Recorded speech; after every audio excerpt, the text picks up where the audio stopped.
Chairman Jay Clayton, Ambassador Woody Johnson, Senior Advisor Stephen Miller, my friends and respected business leaders all, John Paulson, Jamie Dimon, Steve Witkoff, Steve Schwarzman, Scott Bassett, Jeff Sprecher, Richard Kurtz, former head of the World Bank, David Malpass, and the two co-chairs of my presidential transition team that are being inundated with phone calls and requests, Linda McMahon and Howard Lutnick.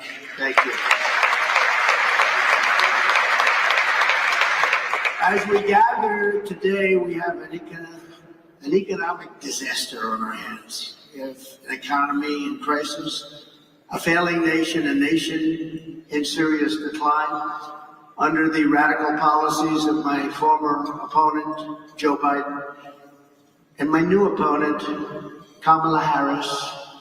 1.3 million workers have become unemployed in the past 12 months. I don't know if anybody knows that. The typical American family has lost over $28,000 due to rampant and record-setting inflation.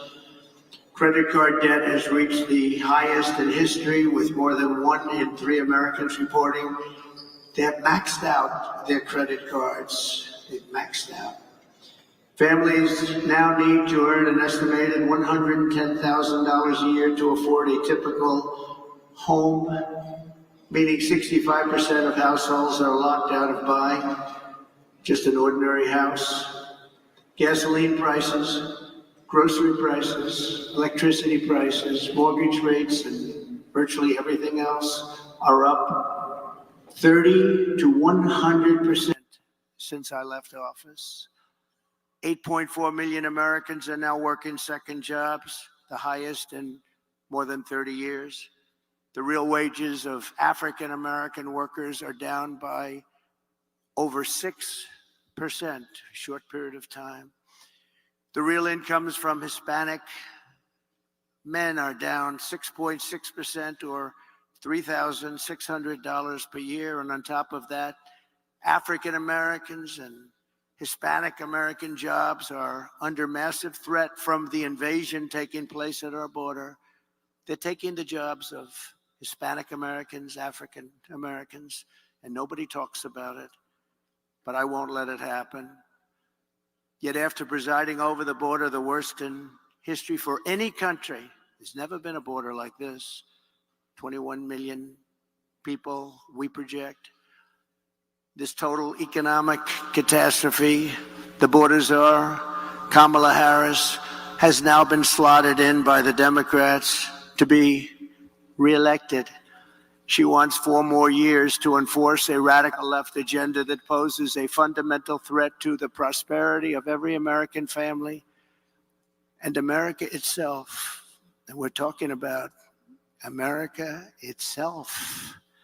She wants to defund the police, have totally open borders, ban fracking in Pennsylvania and everywhere else, take away your private health insurance, and perhaps most pertinent to the very brilliant people in this room, raise your business and corporate taxes, and unbelievably, she will seek a tax on unrealized capital gains. Most people don't even know what that means.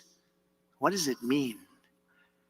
She has been after all of this for years, and as everyone knows, she is a Marxist who destroyed almost single-handedly San Francisco, and when she was the AG, California itself, not the same place. People are leaving. They're fleeing like they are in New York. She'll seek out and she will try and get those things if she's elected, and she may very well succeed in getting them.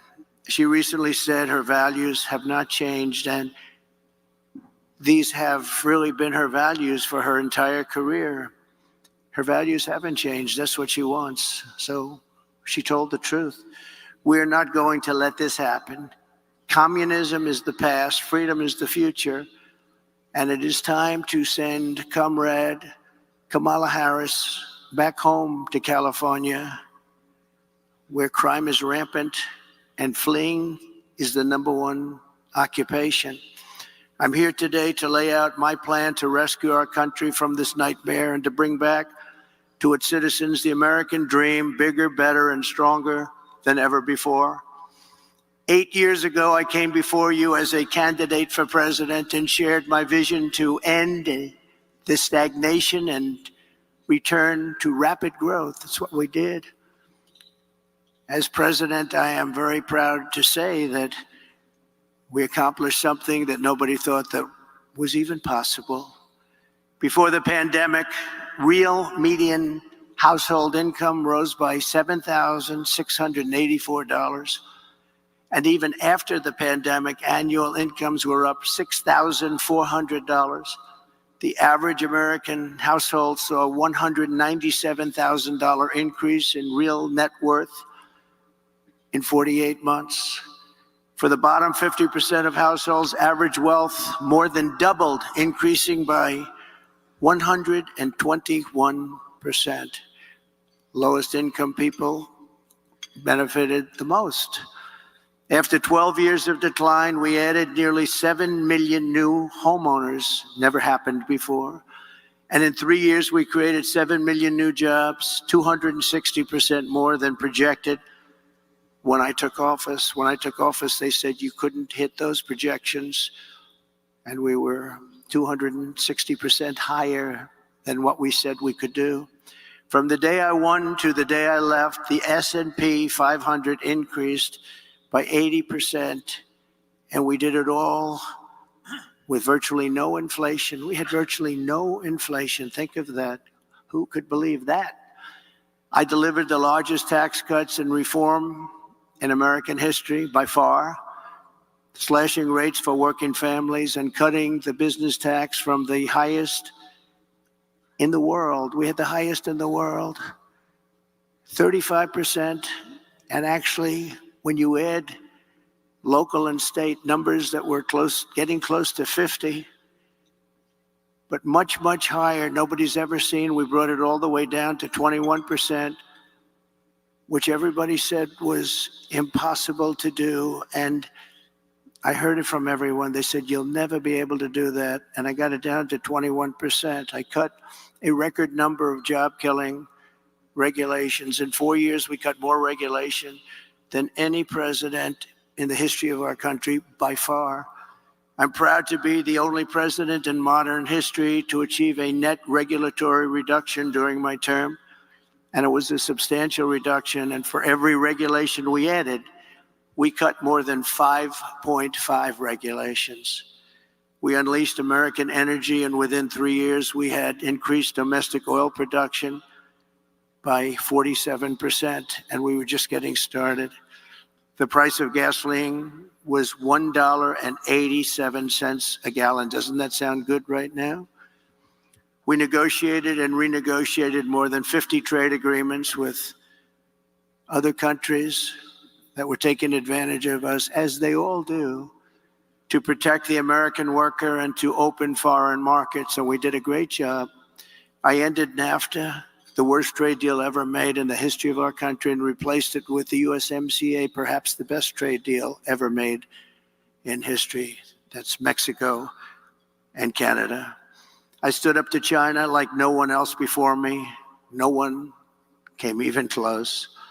And I saved the U.S. auto industry from obliteration with a 27.5% tariff on all Chinese cars that remains in place to this day. They want to take it off, but they can't, because number one, it's too much money, and number two, we would be invaded by Chinese cars on top of the other invasions that are taking place. Without it, our auto industry would be dead. And now I am going further. We will bring our automaking industry to the record levels of 37 years ago. And we'll be able to do it very quickly through tariffs and other smart use of certain things that we have that other countries don't. For 4 straight years, I fought for American workers like I would fight for my own family. I took care of our economy like I would take care of my own company. In every decision I asked, will I create jobs here or will I be sending jobs overseas? Will it make America richer and stronger, or will it make our country weaker and poorer? I always put America first every single time. And when our country was hit by the China virus, we saved the economy. We rescued tens of millions of jobs. And after COVID, I handed Kamala and Joe the fastest and strongest recovery ever recorded, nothing even close. With 1.4% inflation, the 30-year mortgage rate was at 2.4%, and the highest stock market in history. This is despite the pandemic. To date, I handed them back the highest stock market to date after having just suffered with the rest of the world a pandemic, the likes of which nobody had ever seen before. We did an incredible job, and remember, far more people died of COVID under Biden-Harris than under President Trump. Many, many more people. We delivered an economic miracle, which Kamala and Joe turned into an economic disaster, just like they turned the border and indeed the whole world into a catastrophic surrender. Starting on day one, Kamala launched a war on American energy and orchestrated a nation-wrecking border invasion with illegal aliens pouring in from countries all over the world. They came in from countries that nobody ever heard the name of that country. Those countries, from their prisons and jails, there is a difference, from mental institutions and insane asylums, as well as record numbers of terrorists, human traffickers, and sex traffickers.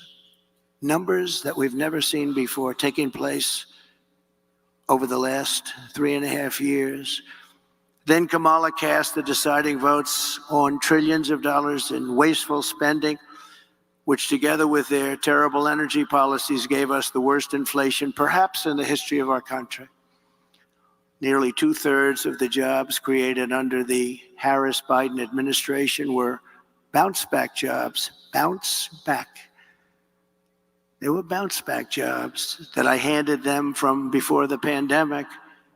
This happens with pandemics. You have bounce-back jobs. The pandemic comes and it goes, and those people go back to their jobs. And just last week, Joe Biden admitted that on social media. I don't know if he knew what he admitted, but that's what it said. I wonder who drew it. Perhaps that person is no longer employed by the Democrats. But right now, it's even worse than that. Under Kamala Harris's policies, 3 million workers are now missing from the job force compared to 2020. 3 million workers, that's a lot. Over 500,000 fewer people have full-time jobs today than just 1 year ago, and 100% of the net job creation in the past year has gone to illegal migrants. Think of that. 100% of the jobs created under this administration has gone to illegal migrants that came into our country. Joe Biden and Kamala Harris formed the worst presidency and vice presidency by far in the history of our country. This election will decide whether we reward Kamala Harris with re-election and 4 more years of crime, economic calamity, and international humiliation, or whether we change that direction and once again build the greatest economy in the history of the world, which we had during the Trump administration. Kamala Harris is the first major party nominee in American history who fundamentally rejects freedom and embraces Marxism, communism, and fascism. You're learning about this. You'll find out nobody knew who she was. Just a few months ago, they didn't know who she was. She's promising communist price controls, wealth confiscation, energy annihilation, reparations, the largest tax increase ever imposed, and mass amnesty and citizenship for tens of millions of migrants who will consume trillions of dollars in federal benefits and destroy Social Security and Medicare. They will be destroyed. They're already putting them into your Social Security and Medicare rolls. I am promising low taxes, low regulations, low energy costs, low interest rates, secure borders, low crime, and surging incomes for citizens of every race, religion, color, and creed. My plan will rapidly defeat inflation, quickly bring down prices, and reignite explosive economic growth. Kamala Harris will take more money out of American pockets. My plan will leave the typical family with many thousands of dollars more than they have right now. First, I will end Kamala Harris's anti-energy crusade and implement a policy of energy abundance, energy independence, and even energy dominance. We have more liquid gold under our feet than any other country, including Russia and Saudi Arabia. We'll be using it.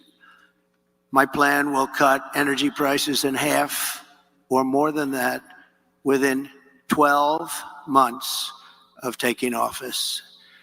It will be an economic revival of our country like no one has ever seen before. Energy was what caused our problem initially. Energy is going to bring us back. That means we're going down and getting gasoline below $2 a gallon, bring down the price of everything from electricity rates to groceries, airfares, and housing costs.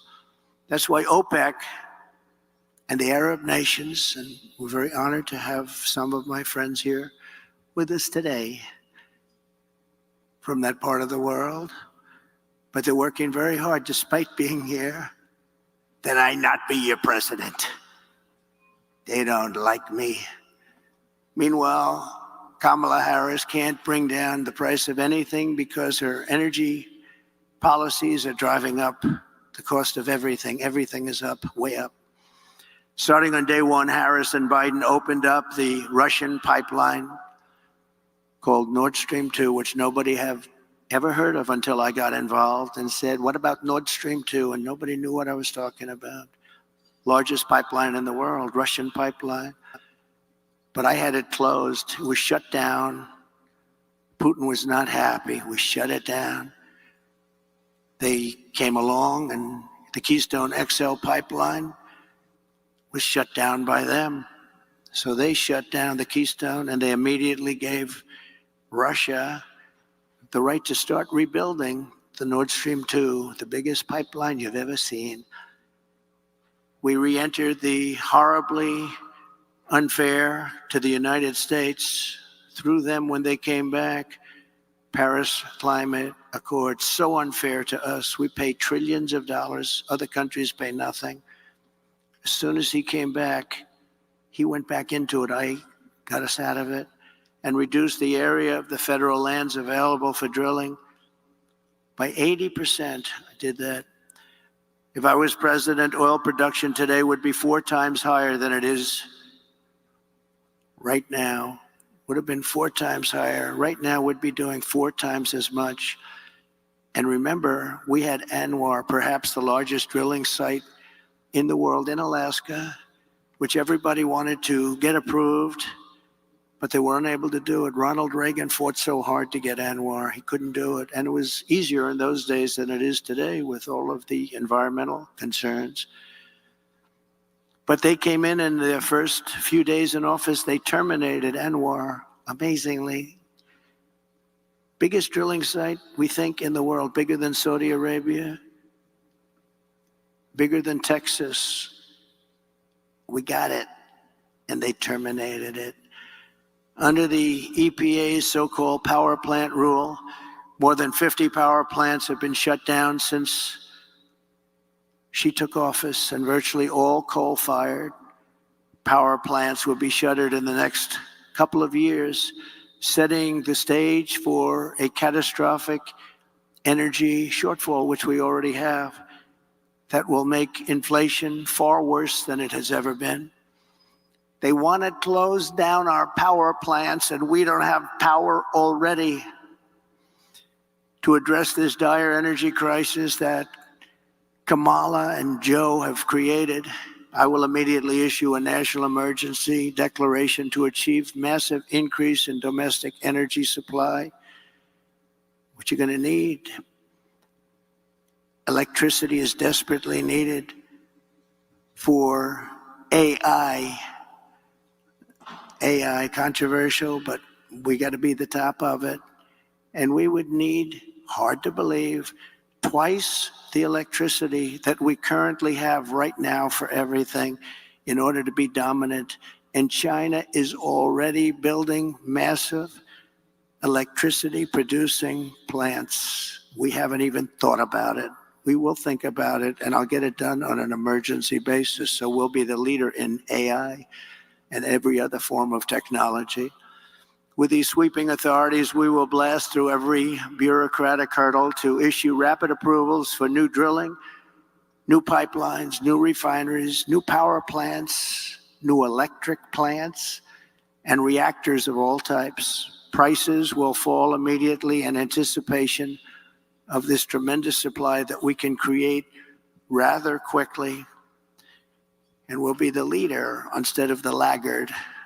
Second, to further defeat inflation, my plan will terminate the Green New Deal, which I call the Green New Scam, greatest scam in history probably, a $10 trillion scam that we waste. We throw like throwing money right out the window. It actually sets us back as opposed to moves us forward. And rescind all unspent funds under the misnamed Inflation Reduction Act, which the Democrats agreed after it was approved that it wasn't for that purpose, it was for other purposes like giveaways. Kamala spent $7.5 billion to build 8 charging stations. Think of a charging station like a fuel pump with electricity coming out of it. 8 charging stations in the Midwest for electric vehicles cost billions and billions of dollars. 7.5 billion, they think, but the costs are still going, and 3 of them don't work and never will, probably. Other than that, it's worked out quite well. I will end the electric vehicle mandate, stop the appalling waste, and save taxpayers an estimated $1 trillion. Third, I will launch a historic campaign to liberate our economy from crippling regulation. My first term, I pledged to cut 2 old regulations for every 1 new regulation, and we did much better than that, as I've said. Yet over the past 4 years, Kamala has added $6,300 a year in regulatory costs onto the backs of the typical American family. Think of that. To stop this onslaught at lower prices, I'm pledging today that in my second term, we will eliminate a minimum of 10 old regulations for every 1 new regulation. We'll be able to do that quite easily, actually. And instead of attacking industries of the future, we will embrace them, including making America the world capital for crypto and Bitcoin.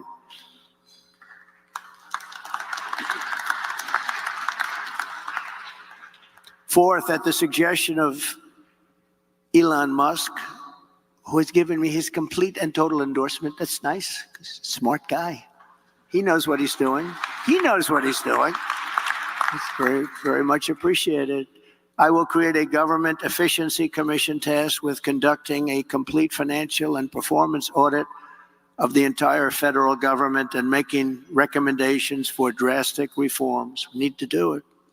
Can't go on the way we are now.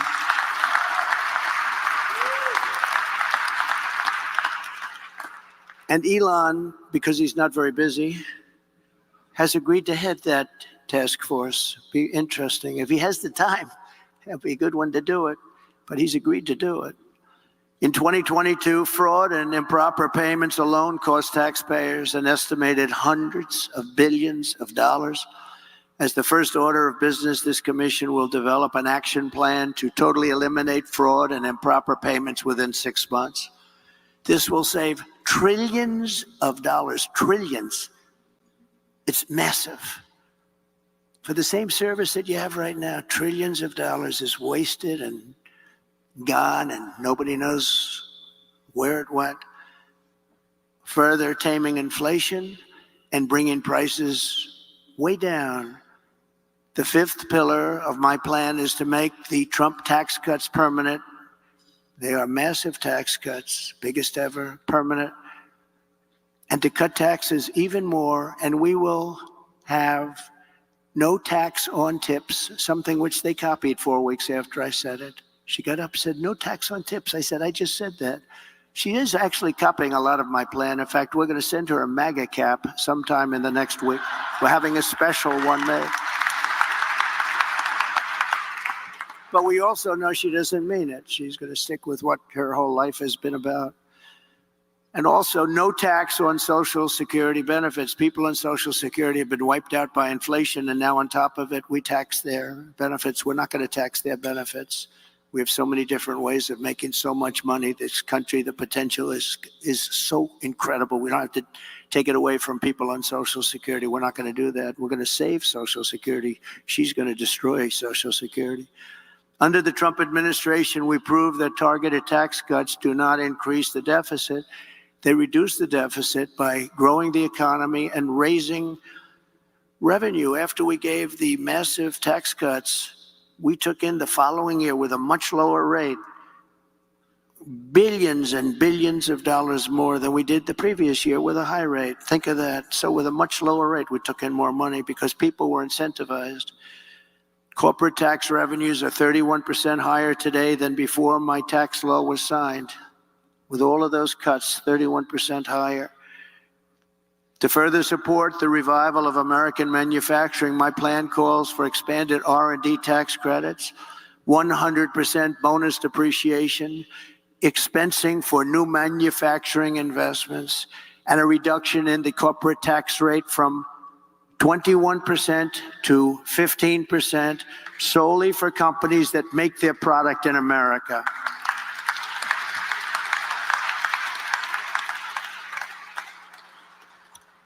You have to make your product in America.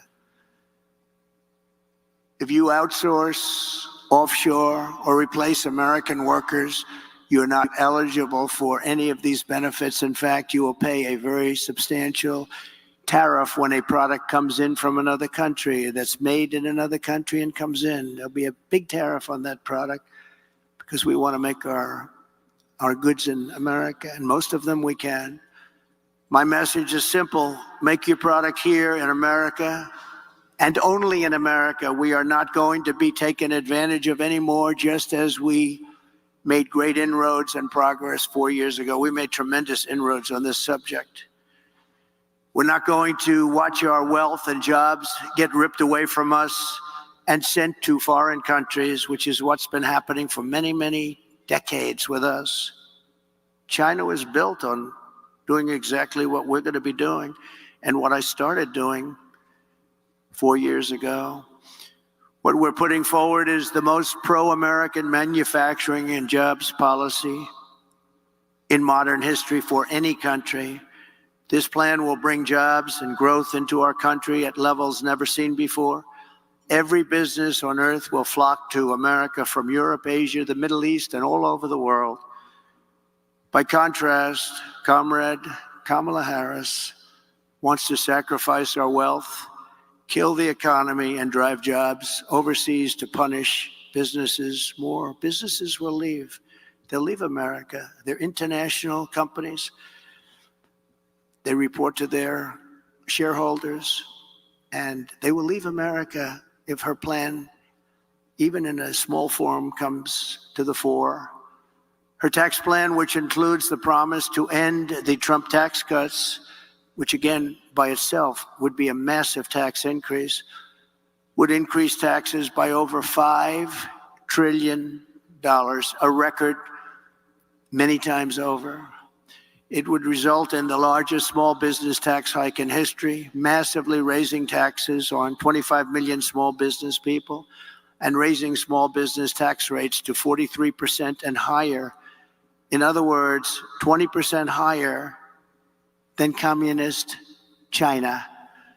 Kamala is also vowing to raise the corporate tax rate from 21 to 28%.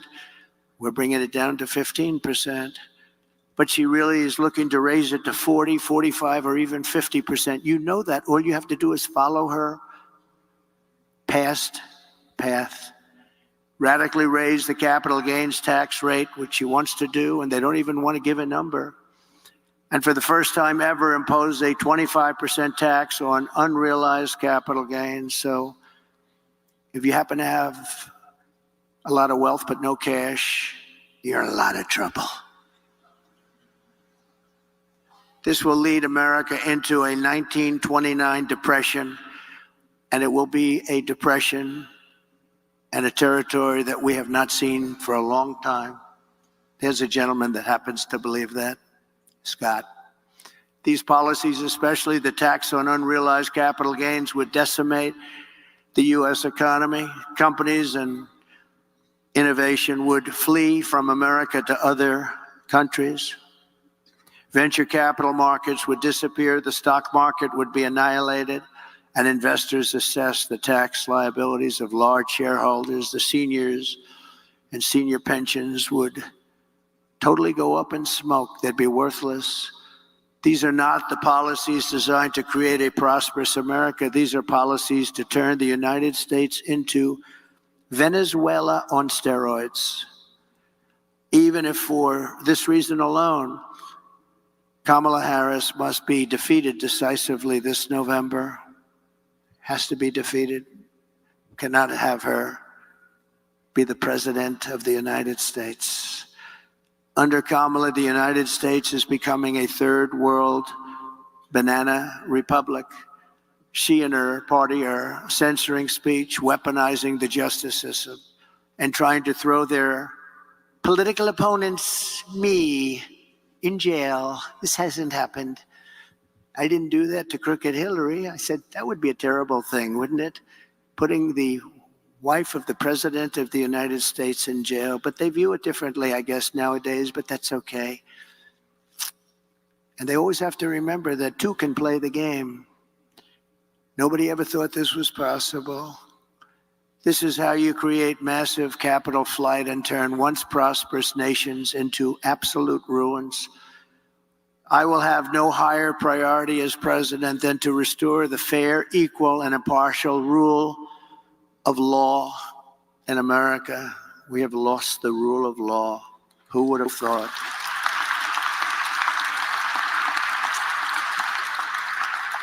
Number 6, under my leadership, America will encourage domestic production instead of punishing it.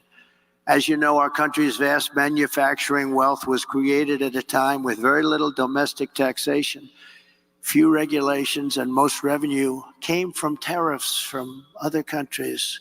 That was when we were at the wealthiest ever, proportionately. We were the wealthiest country ever during those days. That was before income tax came along. Now we foolishly do the opposite. We impose lower tariffs and no tariffs on foreign producers. We have the lowest tariffs of any nation in the world, and we relentlessly punish our own companies for doing business in America. You do business in America, you're punished tremendously. I had many, many companies come to me, sir, I can't compete. They're sending kitchen cabinets, washers and dryers, everything. I can tell you, every motorcycles, they're sending them here, sir. We can't compete. And I made it so they could compete and thrive. Every one of those people, we should get them up and talk to you one day, because every one of those people comes up to me, and every time I see them, they hug me, they kiss me, they love me, because I saved their businesses. I intend to reverse this model and once again turn America into the manufacturing superpower of the world. We can do that just with being intelligent. The key to this effort will be a pro-American trade policy that uses tariffs to encourage production here and bring trillions and trillions of dollars back home. And you know what? We deserve it. We've been helping other countries get rich at our expense. For the last 50 years, we've been pouring our money into other countries, getting nothing for it. We protect them militarily. We do so much for them. We get nothing. My plan is that if you open your factory in Wisconsin, Pennsylvania, Michigan, Minnesota, anywhere else in our country, you don't pay a tariff tax. You don't pay a tax. You make the product here. But if you move your production outside of the United States and send it back here, which people are doing now, and I stopped it cold, but they've changed that already, then you'll have to pay a very substantial tariff to get your product back into the country. The result will be that everybody in the world will want to be here and they want to produce here. They're going to want to produce their product in America. It's going to say made in the USA. We will be able to build ships again. We will be able to build planes again. We will be able to build our military again from within, all from within. We will create the biggest, greatest, and strongest middle class in the history of our country. We will have tens of millions of high-paying jobs in manufacturing, transportation, defense, as well as all of the sales and support of export jobs. Our auto industry will be the biggest beneficiary. In short, it will be a national economic renaissance just by using our heads, by being smart, by not letting other countries take advantage of us. They've been doing it for so long. It's so sad to see. And I know them all, and they laugh at us behind our back. They can't believe how stupid our leadership has been for so many years. We will ensure that the United States has a giant steel industry, an aluminum industry, a manufacturing base, and a defense base. We want an industrial base that can take care of our defense needs 100%. And you can call it what you want. Some might say it's economic nationalism. I call it common sense. I call it America first. This is the policy that built this country, and this is the policy that will save our country. In the words of a great but highly underrated president, William McKinley, highly underrated, the protective tariff policy of the Republicans has been made and made the lives of our countrymen sweeter and brighter. It's the best for our citizenship and our civilization, and it opens up a higher and better destiny for our people. We have to take care of our own nation and her industries first. In other words, take care of our country first. This is when we had our greatest wealth. He was assassinated, and he left his group of people that followed him. Teddy Roosevelt became a great president, spending the money that was made by McKinley. So McKinley got a bad deal on that one. He built tremendous wealth. They had the Tariff Act of 1887, and they had a committee that studied, what are we going to do? They had a big problem, a problem like I hope to have with this country someday. So much money was coming in from foreign countries that they didn't know how to spend it. They had no idea. So they set up a committee. We'll set one up with the people in this room. How do we distribute the wealth that we have? And Roosevelt built dams and built railroads and did national parks. But he did it with the money that was made with tariffs from McKinley. So you have to remember that. Very highly underrated, a very underrated president. Let's give them both credit. Smart tariffs will not create inflation. They will combat inflation. I had almost no inflation, and I had the highest tariffs that anyone's seen, and they were going a lot higher. Foreign nations will pay us hundreds of billions of dollars, reducing the deficit and driving inflation down. It will largely reduce our deficit. In my first term, we imposed historic tariffs with no effect on consumer prices or inflation.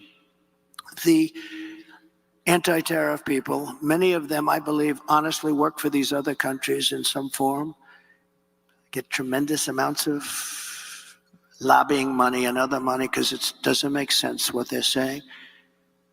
But we had no inflation, and we had protection, and I saved so many industries. I saved the steel industry, but Biden and Harris are letting it go. They're letting it go. It's so easy to keep. A combination of fair trade, tax cuts, regulatory cuts, and energy abundance will allow us to produce more goods better and cheaper right here in the USA than we've ever done before. And foreign nations will respect us again. I got along great with foreign nations, and I taxed the hell out of them. And they liked me. Maybe they respected me. And Viktor Orban, a very strong man, he's the prime minister of Hungary. He said the only thing missing from the world right now is President Trump. He kept the world safe because everybody was afraid of him. I don't like that term, but that's the term he used. I would like to say respected him and respected our country, but he didn't say that. He said everybody was afraid of him.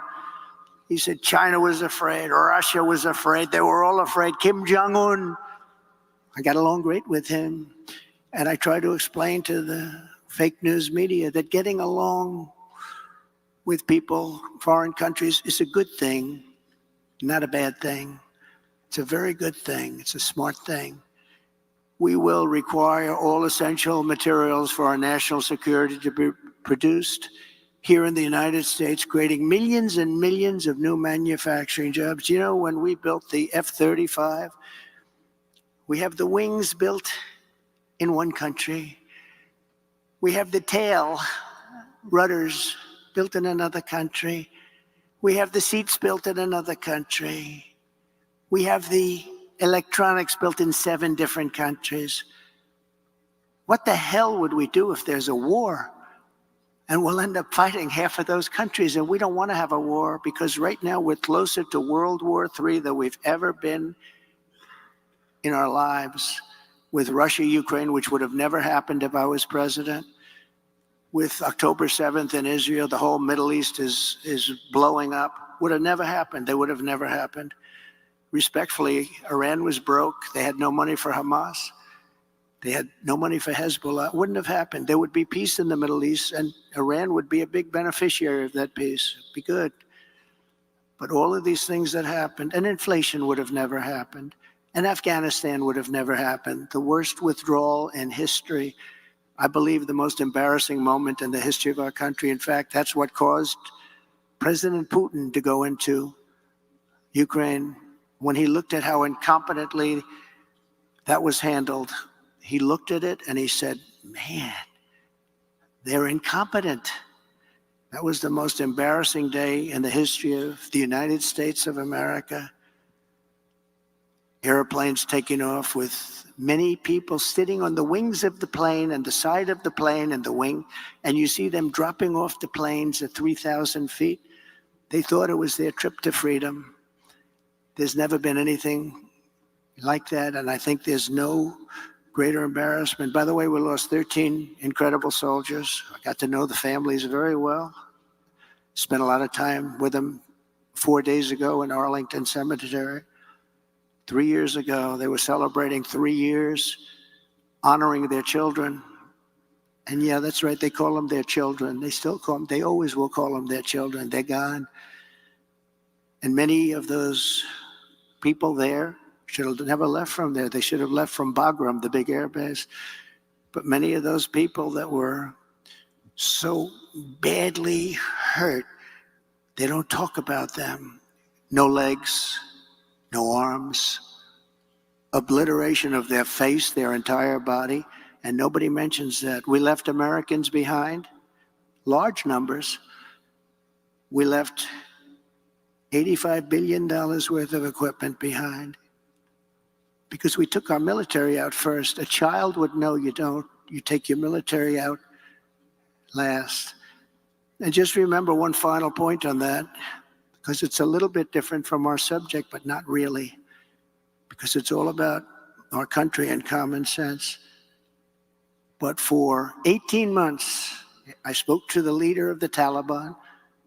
The press was very upset that I spoke to him. His name is Abdul. I said, Abdul, don't do this, Abdul. Don't do this. But why? He said, do you send me a picture of my home?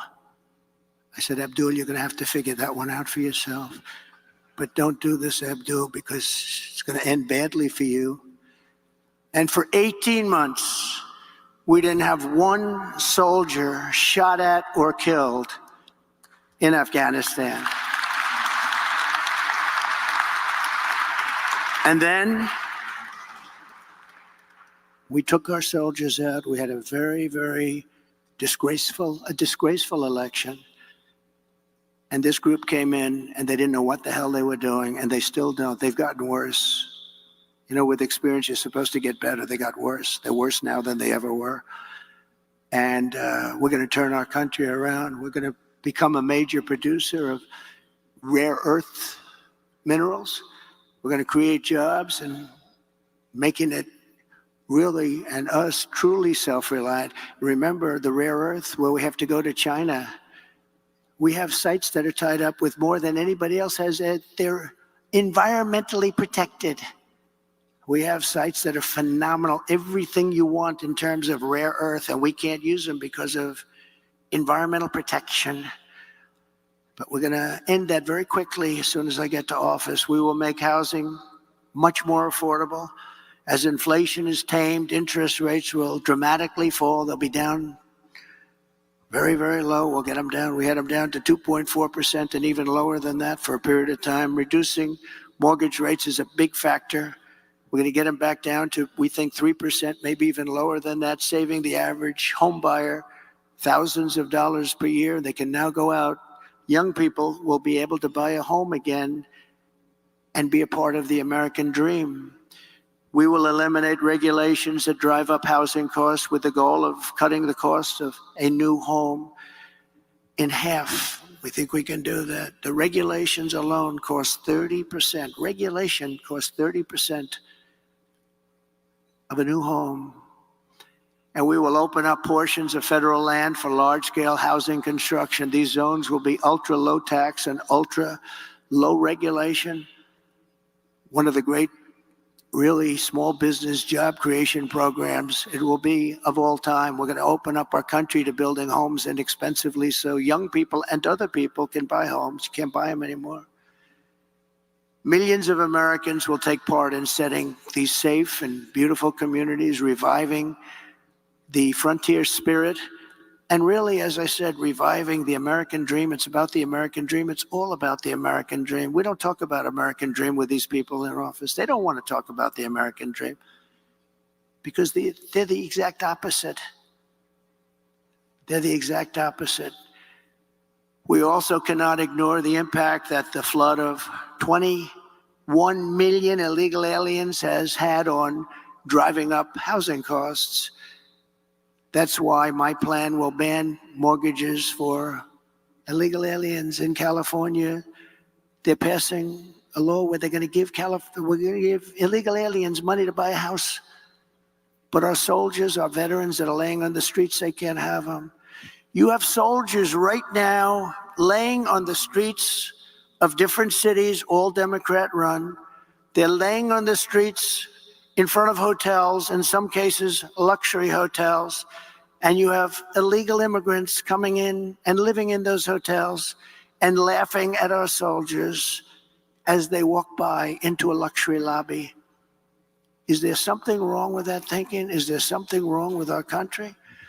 If Kamala is allowed to continue to let our country be invaded, we will face a fiscal Armageddon. These migrants are consuming hundreds of billions of dollars in benefits.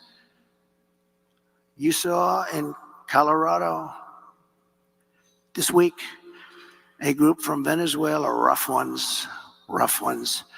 They took over large sections of a town, large sections of an area of Colorado, Aurora. Has anyone been there? I think you'd better stay away for a little while. They had AK-47s, the ultimate guns, AK-47s. They can blow lots of people away real fast. And the sheriff didn't want to touch him. Nobody wants to touch him. The sheriff, there's 18 Venezuelans attacking my building. Would you please come over and straighten out the situation? He's got a deputy. You know what they say? Well, no thanks. Let's call in the military. They're taking over. And I said this 4 years ago when I realized they wanted open borders. And it's happened. It's happening now in Chicago. They're taking over sections of Chicago. What's happening in New York and Los Angeles and many other cities is not even describable. They're tough. They're tough and they're smart and they're vicious. Don't forget, they come from the prisons and they're the bad criminals on the streets. Caracas, Venezuela, has almost no crime. Next year, I'm going to suggest that the Economic Club hold its meeting in Caracas because we'll be safer than we are in our country if they win. We'll be far safer. But crime in Venezuela is down 72% because they've taken all of their criminals off the streets. Not all of them. They still have some left, but they're coming in rapidly by bus and by plane. They're coming into our country, and we're dumping them in our country. And they say, if you come back, we will kill you. And they're not going back. We got them. But they're going back if I'm president, I guarantee you that. They're going back fast. And now Kamala wants to give them food stamps, housing assistance, welfare, Medicaid, Medicare, Social Security, and destroy all of those programs. You will destroy those programs. That is why I will ask Congress to pass legislation barring all taxpayer-funded benefits to illegal aliens. And by the way, when you do that, they won't come. They're coming now because they realize they've never seen wealth like this. They're getting things that they could never get. They're coming for that reason. If you stop that, you'll be dropping the flow by 80%. I think even more than that. They're coming because they're taken care of. Let's put them in a luxury. Let's put them in the Waldorf Astoria. That's a nice place. I will stop the invasion and send criminal illegal aliens back home. And when we do all of this, we will be so successful. We'll create America's own sovereign wealth fund to invest in great national endeavors for the benefit of all of the American people. Why don't we have a wealth fund? Other countries have wealth funds. We have nothing. We have nothing. We're going to have a sovereign wealth fund, or we can name it something different. I'll talk about it with Mr. Paulson, who's in the audience, and a lot of other friends of mine. And we'll name it something that's appropriate. Perhaps sovereign wealth fund wouldn't be appropriate, but it's going to be the same thing. We'll put tremendous amounts of money through all this money that will be taken in through tariffs and other intelligent things. And we'll have the greatest sovereign wealth fund of them all, and we should have. And that will be used to do things that will be great for our country, including to invest and wisely invest and build it up bigger and stronger and better than any place on earth. We will build extraordinary national development projects and everything from highways to airports and to transportation, infrastructure, all of the future. We'll be able to invest in state-of-the-art manufacturing hubs, advanced defense capabilities, cutting-edge medical research, and help save billions of dollars in preventing disease in the first place. And I'm very honored to have been endorsed last week by Robert F. Kennedy Jr. That was a great endorsement, and he's very much into helping people. He's very much into helping people. I've known him a long time. That was a great thing when he did that. That was not easy for a Kennedy to be endorsing a Republican. That was not easy. But these are not Democrats. These are radical left lunatics, and you can't let them run your country. We will invest in new and modern agricultural techniques so we can have safe, healthy, high-quality foods for our families. That's where Bobby is so interested, foods. He says we're putting a lot of bad foods in our body. You look at other countries which do far less, and they're actually much healthier than we are.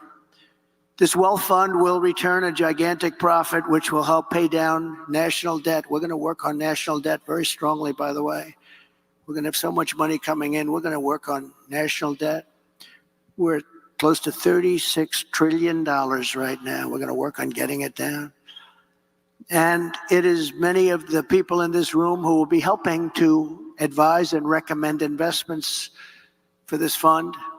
This is how we will end the era of inflation, mayhem, and misery under Kamala Harris, the worst vice president in the history of our country, and unleash a new era of safety, prosperity, and success for our workers, our families, and our businesses.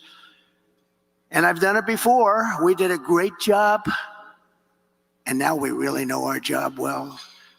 I know the smartest, the best people. We have the best people. We have people that many in this room, they know exactly what we want to do. You know, it's interesting having experience because I won an election. I went to Washington. I was only in Washington 17 times. I never stayed over. That's according to the fake news, but I think they're right. But I got to know Washington well. And I know the smart ones and the dumb ones. I know the ones that can help make us great and the ones that can only take us into bad territory. I got to know a lot of people, probably as many as anybody at that level. And we have incredible talent, and we're going to be using that talent. We had some incredible talent, much of it sitting up here and sitting down here. They did a great job on trade. Bob Lighthizer, so many of the people did such a great job. We rebuilt our military.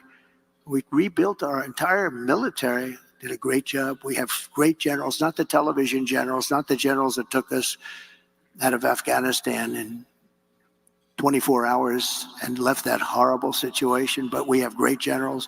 We defeated ISIS. It was supposed to take 5 years. It took me 4 weeks. 4 weeks. Our generals did a great job. We have great people in our military, and our military is not woke. Believe me, you couldn't get these guys to be woke. Some of the guys on top are woke, but those aren't the ones that are great. So we're going to do things that we didn't do even the first time. We had a great presidency. There was an article written the other day that the Trump presidency was a great presidency.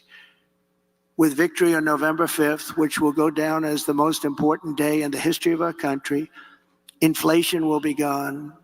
Our energy will be unleashed. Our economy will be set free. Our sovereignty will be restored. Our citizens will thrive. Growth will come roaring back. And America's future will be brighter than ever before. So I want to thank you all. This has been a lovely experience. It was years ago that I was here. We talked about what we were going to do, and we did just about everything we said. And if you'd like, we'll take a few questions, Bob. Great. Thank you very much, Mr. Trump. Thank you.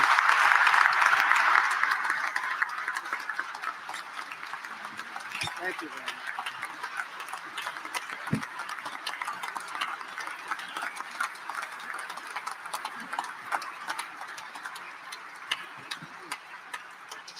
Thank you very much. And we're now moving, as promised, to the question and answer portion of the program.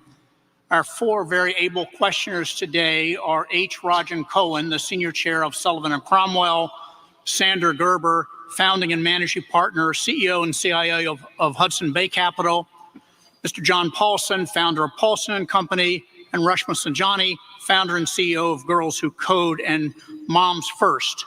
We're going to go in alphabetical order, and therefore, Raj, you have the first question. Thank you, Bob, and thank you, Mr. President. Thank you. I would like to ask about the United States economic sanctions programs.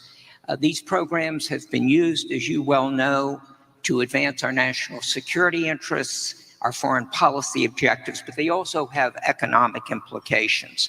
And the most recent was the program against Russia in response to the their invasion of Ukraine, where for once we got the support of all our allies.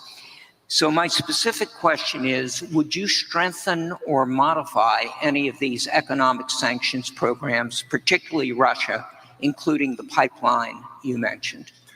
Well, it's a great question. The problem with what we have with sanctions, and I was a user of sanctions, but I'd put them on and take them off as quickly as possible because ultimately it kills your dollar and it kills everything the dollar represents, and we have to continue to have that be the world currency. I think it's important. I think it would be losing a war if we lost the dollar as the world currency. I think that would be the equivalent of losing a war. That would make us a third world country, and we can't let it happen. So I use sanctions very powerfully against countries that deserve it, and then I take them off. Because look, you're losing Iran, you're losing Russia. China is out there trying to get their currency to be the dominant currency, as you know better than anybody. All of these things are happening. You're losing so many countries because there's so much conflict with all of these countries that you're going to lose that, and we can't lose that. So I want to use sanctions as little as possible. One of the things that we have with tariffs is that I'll say to them, you don't honor the dollar as your world currency. Is that right? You're not going to do it? No, we're not. I said, that's okay. I'm going to put tariffs all over your product. And they're going to say, sir, we'd love to honor the dollar as the world currency. You know, tariffs, in addition to monetary and the money that we'll take in, which will be bigger than you've ever seen in this country before, gives you tremendous political power for something like that, as an example. I stopped wars with the threat of tariffs. I stopped wars with two countries that mattered a lot. A lot of people would have been killed. And I threatened tariffs coming into the United States if they don't make peace. And we made we didn't have conflicts like you have right now. We had very intelligent people. But the biggest threat you have is you lose that currency, and we have lost something that you'll never get back. And we can keep it if we're smart, but they use it too much, and then they just forget about it. And these countries like Russia, it's going out now and doing its own thing, and you know, they're going out bragging about how they don't need us anymore, et cetera, et cetera. The sad part about Russia is that Ukraine would have never happened if I was president, so we wouldn't really have to be talking about sanctions, but it did happen. And one of the things I'm going to do, a little bit relevant to your question, is if we win, I believe I can settle that war while I'm president-elect. Before I ever get into office, I can get that war settled and get that war stopped, because it's a horrible, horrible war. And far more people are killed in Ukraine, far more people than you're realizing. They'll knock down this massive building, amazing, the size of these buildings, they'll knock it down. They'll say nobody was injured. No, a lot of people were killed. The real numbers are far greater than what people are looking at. So I think it's a very important thing. Sanctions have to be used very judiciously, and you can win. We have things much more powerful, actually, than sanctions. We have trade, but we cannot lose our dollar standard. Very important. Thank you very much. Great. Sander? Thank you, Mr. President, for all the details on your economic policy. As you alluded to, tariffs are the other side of sanctions. And given that China is our major trading partner with our largest imbalance and possibly our chief national security threat to the United States, how can we better institutionalize trade policy and national security policy to be coordinated? So I had a great relationship with President Xi of China, really very close relationship. Now, look, he likes China, I like us, so. But I don't want to sound foolish. He was my dear, dear friend. He's a tough guy. He's a fierce person. I say very smart. You know, when you say he's smart, the fake news goes crazy. He said President Xi is smart. And I say, yeah, well, he controls 1.4 billion people with an iron fist. He's smart. But we had a very good relationship with China until COVID. And when that came in, it was a whole different ballgame as far as I was concerned. You know, we made a great China trade deal, maybe better than the USMCA, and I'd never talk about it because what happened with COVID for the whole world, $60 trillion and, you know, deaths, 70 million, 60, nobody even knows how many deaths. And it all came out of Wuhan. So it changed my relationship. But I think I'll have a great relationship with China. I had one before. And they respected us, but they respected us because they no longer thought we were fools. They used to think we were fools because we built China. They would take over $500 billion a year and use it for their military and other things. And we got nothing out of that. We got some cheap product. We got You can buy 19 pencils instead of 2. Who the hell cares? You can buy 16 dolls for your daughter instead of 2 nice dolls. And we got very little out of that relationship. They got a tremendous military power, and they still have it today. So, but I believe we will have a very good relationship with China and with a lot of other countries that we're not getting along with too well today. And things are going to straighten out. We're going to get them straightened out very quickly. Very important that we get along with the rest of the world. You know, we have things today called nuclear weapons. I rebuilt our whole military, including our nuclear capability. And so I got very familiar with it. And, you know, I say this often because I had an uncle who was the longest serving, I believe the longest serving, I was told that by MIT, but he was there 39, I guess, or 41 years, longest serving professor in the history of MIT, and nuclear was something he knew a lot about. And we used to talk about it. I'd say, Uncle John, there's no way. He was telling me about this incredible power that was being unleashed potentially. And I say, Uncle John, you could never. And you know what? He was very modest, because I've seen the destructive capability. And this world is going to have to get along, because if that's ever unleashed, we already have too many countries that have at least remnants of it, some of it. But probably 5 countries, if you think. And Kim Jong-un, when I went to the White House after winning in 2016, I sat with President Obama, which is a ritual. And you sit and you talk. And I said, what's the biggest problem? He said, North Korea is the biggest problem. I don't think it's solvable. I said, have you tried calling him or talking to him? And actually, the answer was yes, and he wasn't responded to. But I did, and we were very safe. It started off a little rocky, if you remember. Little Rocket Man, I called him, and he called me things too. He's got a red button on his desk. I said, I have a bigger red button, and my red button works. I said, and then it started getting a little nicer, and then one day I got a call that they'd like to meet, and it was a great thing. We had a great meeting. We had 2 meetings, actually 2 great meetings, summits, and we had no problem with them. Now they have a problem because they're not liking this administration. They don't respect this administration at all. So we have to get along. We have to get along. We can't have World War III. You're going to end up in World War III. Just like you should have never had Russia go in. It would have never happened if a competent person led us. It would have never happened. He led them into it. And I'm not blaming Biden. But you know what? What he was saying was exactly the wrong thing. I said, we're going to have an invasion because of a lot of the rhetoric. It was stupid rhetoric, but it would have never happened. Not only for that reason, oil was down low. You know, oil was almost at $100 a barrel. So Putin is one of the only people. I mean, nothing's easy in life, but Putin at $100 a barrel, war works. At $40 a barrel, it didn't work at all. So we're going to get back to a intelligently run place, a place where other countries aren't using the word nuclear. That word was never talked about because I knew the power of it. And I talked to Putin about it. I talked to President Xi about it. I think we were going to you remember the talk where we were going to reduce nuclear capability substantially. All 3 of us, we're going to start it. We're going to reduce very substantially. And then we had the election. And after the election, they didn't talk about that or anything else, frankly. But we have to be very, very careful, because the destructive capability of nuclear, when people talk about global warming, I say the ocean is going to go down 1/100th of an inch within the next 400 years. That's not our problem. Our problem is nuclear warming, and we better be smart, and we better have smart people at the top that know how to deal, because these people don't know how to deal. Putin came out today, he endorsed Kamala. And I didn't know, was I supposed to call him up and say, thank you very much, I appreciate it. But he endorsed Kamala. I have a feeling, I don't know.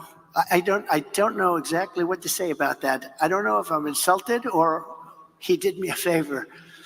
But we have to get along with the world. We can't have war, because the destructive capability, you can be the head of the biggest bank wherever the hell Jamie is sitting. You can be the head of the biggest bank in the world, and a couple of nukes and your bank doesn't mean a thing. You gotta get along. This is such an important job. It's a dangerous job too. Very dangerous job. If you look at statistically, being president is very dangerous. That throbbing feeling I have. Oh, that throbbing feeling. No, it's a very dangerous job, and you have to do it right. And if you don't do it right, bad things will happen to the world. Things like you've never seen before. Okay, thank you very much. Thank you. Thank you. John Paulson behind me to your right, Mr. President. Hi, John. First, let me thank you for your presentation today. President Trump, in the last fiscal year, the fiscal deficit under the Biden administration was approximately $2 trillion. Under the policies you've announced, the deficit would come down from items such as increased revenues from tariffs, as well as eliminating the tax incentives for the Green New Deal. These gains would be mitigated by decreases in revenues from policies such as no tax on tips. Overall, what do you estimate will be the impact of the fiscal deficit from your policies? Well, we just hit record highs at numbers that nobody ever thought possible. You're right, it's over $2 trillion. Nobody thought that was a number that was, I mean, you could go back 4 years. Nobody thought a number like that would be possible. It's crazy. It's like, it's just horrible, actually. But yeah, we're $2 trillion, and I view it as profit and loss to a certain extent. A lot of people say, oh, it's trade. You know, you have many people say trade deficits don't matter. I think they matter a lot. I think they matter a lot. We're going to have tremendous growth. What I'm talking about is all about growth. The tax is relatively minor compared to the growth. We're going to make our money back on growth. We're going to also, we're going to grow like nobody's ever grown before. I think if this all works out, you're going to have the auto industry come back to America. Right now, China is building 2 auto factories in Mexico, massive auto factories. And they think they're going to make their cars in Mexico and send them back into the United States with no tax. It's not going to happen. Under this administration, it's going to happen. And they wanted to do that during my administration. I said, if you do it, we're going to put a 200% tariff on every car, and you'll never be able to see it. There will never be one car coming across our border. And if I would have let them do it, we would have had these 2 factories. Well, now they're building massive factories, more than 2, and they're going to kill Detroit. And the head of the union, the United Auto Workers in Detroit, has done a terrible, terrible job, just a terrible job. But we're going to bring tremendous growth back. And remember, we're also taking in a certain percentage. I won't name the percentage today, but it'll be a certain tariff percentage, which will be higher than people had heard in the past. And we will be bringing in billions and billions of dollars, which will directly reduce our deficits. Okay, thank you very much. Good job you've done, by the way. Very good. Thank you. And the final question, Resma, is to you. Thank you. President Trump, you talked about how the increase in the price of food, gas, and rent is hurting families. But the real cost that's breaking families' backs and preventing women from participating in the workforce is childcare. Childcare is now more expensive than rent for working families and is costing the economy more than $122 billion a year, making it one of the most urgent economic issues that is facing our country. In fact, the cost of childcare is outpacing the cost of inflation, with the majority of American families of young children spending more than 20% of their income on childcare. One thing that Democrats and Republicans have in common is that both parties talk a lot about what they're going to do to address the childcare crisis, but neither party has delivered meaningful change. If you win in November, can you commit to prioritizing legislation to make childcare affordable? And if so, what specific piece of legislation will you advance? Well, I would do that, and we're sitting down. You know, I was we had Senator Marco Rubio, and my daughter Ivanka was so impactful on that issue. It's a very important issue. But I think when you talk about the kind of numbers that I'm talking about, that because look, childcare is childcare. Couldn't, there's something, you have to have it. In this country, you have to have it. But when you talk about those numbers compared to the kind of numbers that I'm talking about by taxing foreign nations at levels that they're not used to, but they'll get used to it very quickly. And it's not going to stop them from doing business with us, but they'll have a very substantial tax when they send product into our country. Those numbers are so much bigger than any numbers that we're talking about, including childcare, that it's going to take care. We're going to have, I look forward to having no deficits within a fairly short period of time, coupled with the reductions that I told you about on waste and fraud and all of the other things that are going on in our country. Because I have to stay with childcare. I want to stay with childcare, but those numbers are small relative to the kind of economic numbers that I'm talking about, including growth, but growth also headed up by what the plan is that I just told you about. We're going to be taking in trillions of dollars, and as much as childcare is talked about as being expensive, it's relatively speaking not very expensive compared to the kind of numbers we'll be taking in. We're going to make this into an incredible country that can afford to take care of its people, and then we'll worry about the rest of the world. Let's help other people. But we're going to take care of our country first. This is about America first. It's about make America great again. We have to do it because right now we're a failing nation. So we'll take care of it. Thank you. Very good question. Thank you. Thank you, Bob. Thank you very much, Mr. Trump. It's great that you accepted our invitation to be with us today. Thank you, Raj, Sander, John, and Reshma, for your questions. The president is now going to be leaving the building, and so we want to all stay seated while he and his team leave. But as he leaves, let's all say thank you one more time for him accepting our invitation to be here today. Thank you, Bob. Thank you. Thank you. It's a great honor.